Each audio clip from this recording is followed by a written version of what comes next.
Let's have a look at Dalai Lama tweets again. Tweet review. I used to have Twitter, and I used to actually write back to Dalai Lama and other people. Obviously, I knew that I wouldn't get any answers back, but he never answers anyone. He actually doesn't follow anyone either. He tries to be neutral, but you can't be neutral. You cannot be neutral. All of his statements are not neutral. None of them are neutral. All right, let's have a look at this. I don't have any Twitter anymore, but let's look at the latest one. All right, this is a good one. His latest one from the 1st of March.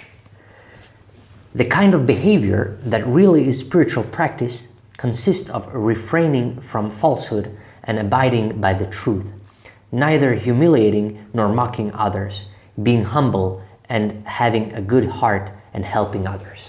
Now, all right, a couple of things here. First off, I like some of it and I don't like some of it. All right, so spiritual practice, all right, refraining from falsehood and abiding by the truth. What does it mean? First off, abiding by the truth. First off, which truth? Whose truth? His truth? My truth? The truth of the universe? I mean, what does that even mean, the truth of the universe? Or the truth of what? And truth is not absolute. Truth is fleeting, especially when we're talking about human endeavors. They're fleeting. Truth is fleeting. Truth is neither absolute nor is it, relative. It is actually, it depends the same way relativity. Basically, truth works with relativity. Space-time changes, the perspective of person A and person B changes depending on space-time. The same with all the, equations in physics. It depends on time. If we're talking about the beginning of the universe, middle of the universe, 2 seconds after the universe, or now, billions of years after the beginning of the universe. So it depends on, when we're talking, what we're talking about, and so forth. So abiding by the truth. Also, this sounds to me, it's from a religious, spiritual person. So I always get warning signs here because abiding by the truth. All right, so I'm a slave then. So I'm a slave. I cannot go after something else than what he seems to think is truth. This is not just unhelpful. I mean, it just goes against all my principles. I have my truth. I go after my truth. I don't abide by his truth. Neither do I abide by any truth for that matter at all, because there is only one truth I abide by, and that's, health and core. That's the only thing, because that's the only thing I am. My own subjective experience, that is the only thing I cannot, not abide by, because I am this. Which I am here in this moment, in all the moments, all the waking moments, all the dreaming moments, all of them, I'm always here. So my subjective experience, that's the only thing I always have to abide by. Even that I don't have to abide by it, but then we're talking about suicide. So there is nothing else. But refraining from falsehood, I mean, of course, but refraining, a lot of times you don't understand yet that it is false, perhaps. In some cases, you don't understand yet. You have to have experience before you understand that your vision is false, for example. For example, you might think, oh, I want to have this body, but now obviously he's talking about other stuff, but it's a general statement. So I can take, any example here and see if it works, and it doesn't quite work here. But in some sense, of course, but in other sense, it's, when you look at it deeper, it doesn't make any sense. But I like this, for example, neither humiliating nor mocking others, being humble, but being humble, I hate false, humility.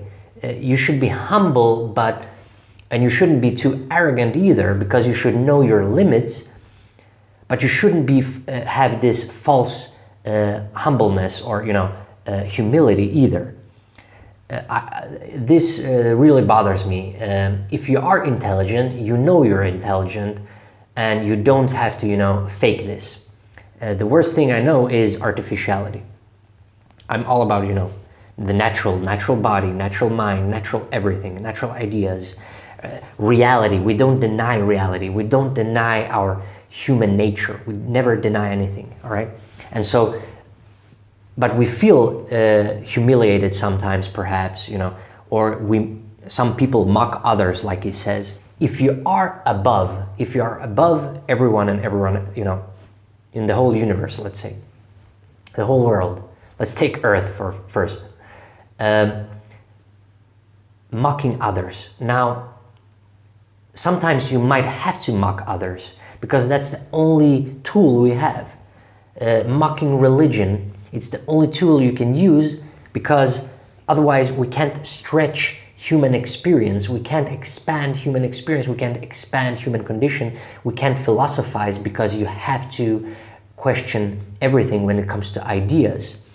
But not just ideas, we're literally talking about, physical people. So when I say ideas, you technically also always include the person, because people take, their religious beliefs or whatever it is, morality beliefs as well, ethical beliefs, they take them very seriously. But I can mock them, I can humiliate them, and sometimes it makes perfect sense to do this. But not, I'm against, just a person, so to speak. The idea, I go after the idea and not the body of this person, because this body of this person who has this idea, this can change. And this can, not just, I'm not gonna say improve, but it can go beyond and help, not help, but it can advance humanity even further. I'm avoiding the word improve and help because there is no such thing. Help, you're not helping yourself, you're taking yourself from one desire to another, a higher desire. That is my philosophy there. Being humble and having good heart and helping others. Now, you can have all the good heart in the world and you're trying to help others, and you might, make mistakes here, but not just mistakes, grave mistakes. So a lot of the time, a lot of people who think they have a good heart and helping others, altruistic, in truth, they are perhaps most evil, especially when they have this group thinking mentality, of blind faith. It doesn't matter what ideology we're talking about. I don't care. It can even be Buddhism here with the Dalai Lama. So you can always turn that philosophy on itself, all right? And sometimes the bad, we need the bad. We need the bad for the good. Otherwise, we don't understand what good is if we don't have the bad. But good and bad, some people can go beyond good and bad, as Nietzsche says, beyond good and evil. And that means, morality doesn't touch this person the same way, because this person has worked on himself so deeply, just within in the depths, but also in the heights. So he just moves beyond, and everything else is beneath him. All of history is beneath him. And when you are this kind of person, it is very hard for you. You don't even want to humiliate or mock, because you're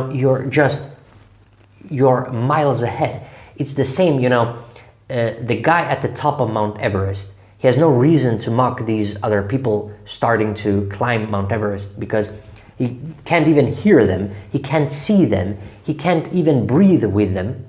He's well beyond. So that is a pretty good metaphor there. Now you see here having a good heart and helping others. But also, helping others, you can't help others unless you have first helped yourself, your core, you have to have a foundation here. You have to have strong shells, as I call them, around your core before you can help others. You can't even realize this. You might think you want to help others, but you don't have the drive. You don't have the will to do this. You have to have a strong purpose here before you want to help others. I mean, perhaps you want to, but you have to have this inner will here to help others. Otherwise, you will just think this, but you won't actually act it out. You won't actually act it out. So in some sense, his tweet here, in a lot of ways, it is wrong, but in a lot of ways, it is fine as well. But you know, you look at this tweet, and I know most people, oh yeah, this makes sense and so forth, but always look deeper into this. Always look at the words here, abiding by the truth, abiding, all right? Look at this, falsehood, all right? What falsehood? Refraining from falsehood, refraining from falsehood, not just, you know, talking about falsehood. So it's an act here, it's acting here, it's action. But that is true, you have to act, and, you know, ideas and action, you know, together, and use, that is wisdom. And you can't just, you know, talk about stuff, you have to do things as well. So in some sense, the deeper behind all of this is true. So, you know, I like Buddhism. Buddhism has a lot of things correct, but there is also a lot of stuff that is wrong. For example, the no self thing and so forth. I have ideas on no self. You know, we are born with a personality. You have the soul, I call the soul, the different parts of the self, and the spirit is your inner drive, your inner fire, your curiosity, all of that, your passion, your obsession. That is the inner fire, your will, your purpose, forward, direction. So in life. So that is, you know, my opinion behind, you know, a little bit more about Buddhism there. But so a lot of things are correct, but this is his, you know, in the moment thoughts and ideas. But these are my ideas, thoughts in this moment, actually. I didn't think, I just saw this, so I didn't, you know, write anything down here. But I used to look at his stuff like this. Now I'm gonna break my fast, and I can, you know, do this all day long, so I will see you tomorrow.